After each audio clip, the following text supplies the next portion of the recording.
Bezrat Hashem, dans le cours d'aujourd'hui, nous parlerons de la période de l'année, le mois de Elul, qu'on appelle le mois de Rachamim Vaselichot, et dans ce mois-là, on commence à faire le Selichot le matin.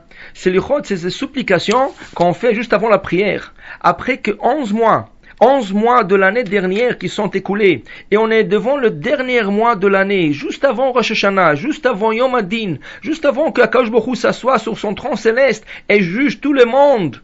Alors là, on a intérêt de venir supplier, demander, pleurer et demander à Akadosh Baruch Hu pardon pour tout ce qu'on a pu faire durant toute l'année.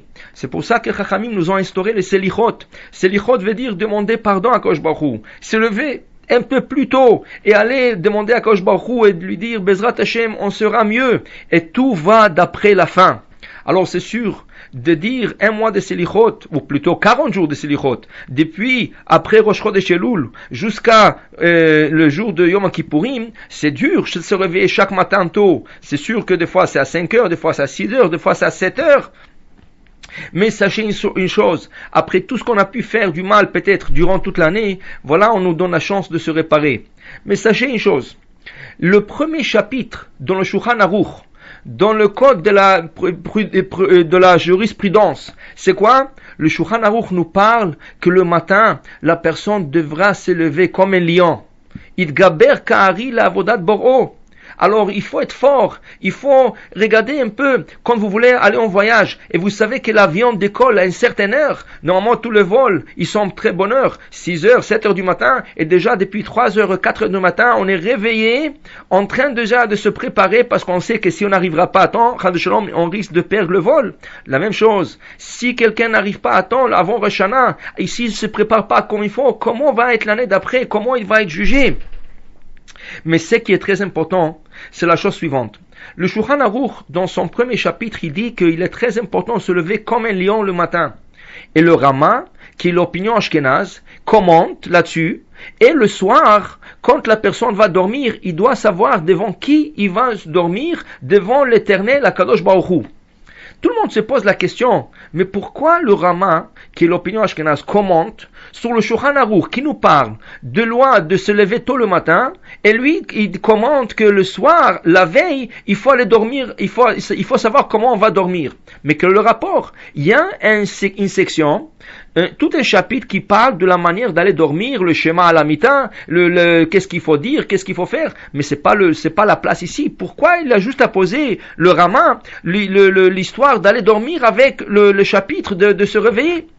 Et là, Chachamim nous disent, regardez, pour se réveiller tôt, comme un lion, il faut aller dormir comme un lion. Veut dire, beaucoup de gens gaspillent leur temps. Beaucoup de gens brûlent leur temps. Ils restent tard jusqu'à 1 heure, 2 heures, 3 heures du matin en train de parler de futilité et de faire des futilités. Mais Rabotai, à quoi ça sert? Le lendemain, qui c'est qui pourra se réveiller à temps? C'est lui qui va dormir à 1 heure, 2 heures du matin. C'est sûr qu'il ne pourra pas se réveiller à 5 heures, 6 heures du matin. Il faut avoir la force, comme un lion, de pouvoir rentrer dans le lit à temps et dormir minimum 6 heures, comme dit le Rav Ben Ishraï. Et là, on peut se réveiller tôt et on est frais. Et on a la force pour prier tôt et aussi demander pardon à Akadosh Baruch Hu. Mais ça exige beaucoup d'éducation. Les gens, le plus grand problème, ils n'arrivent pas à aller à dormir. Je vais vous dire quelque chose. Si vous n'arrivez pas à dormir, voilà, prenez ce remède que je vous donne tout de suite et vous allez voir, vous allez dormir comme de bébé.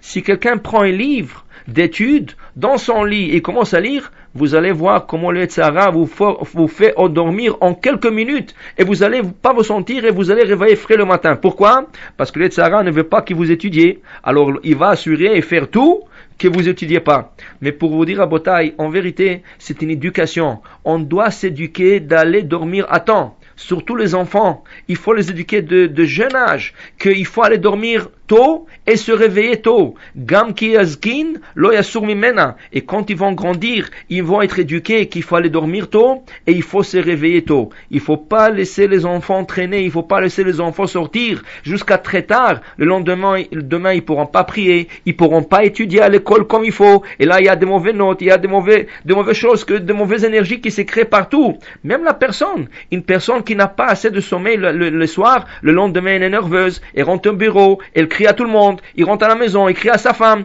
Tout ça, c'est de l'éducation, mais tout ça, c'est important. Comme dit le Rav Ben Ishraï, ça, c'est quelque chose d'important pour la personne. D'abord, on a des cellules dans le cerveau qui apparemment se renouvellent la nuit. Mais ça, c'est à condition qu'on va aller dormir tôt. Et comme ça, on brûle moins de cellules durant la journée et on peut renouveler plus de nouvelles cellules pour bien penser, pour bien prier, pour bien prier avec ferveur. Tout ça, comme je dis, c'est l'éducation. Alors, durant le mois de Elul, le mois de Selichot, essayez d'aller dormir tôt. Réveillez-vous tôt. Allez demander pardon à Kadosh Baruch Hu. De telle manière, à Kadosh Baruch Hu, il aura pitié sur l'âme Israël. Il aura pitié de chacun de nous. Et tout ce qu'on a pu peut-être faire du mal contre lui sera annulé et au contraire sera inscrit, on sera tous inscrits dans le livre de la vie. Pour plus de cours de Torah, je vous invite à voir notre nouveau site www.echalshalom.com. Echal Shalom, c'est H-E-K-H-A-L, Shalom, S-H-A-L-O-M.com. Jusqu'à la prochaine fois, je vous souhaite Shabbat Shalom ou Mevorach.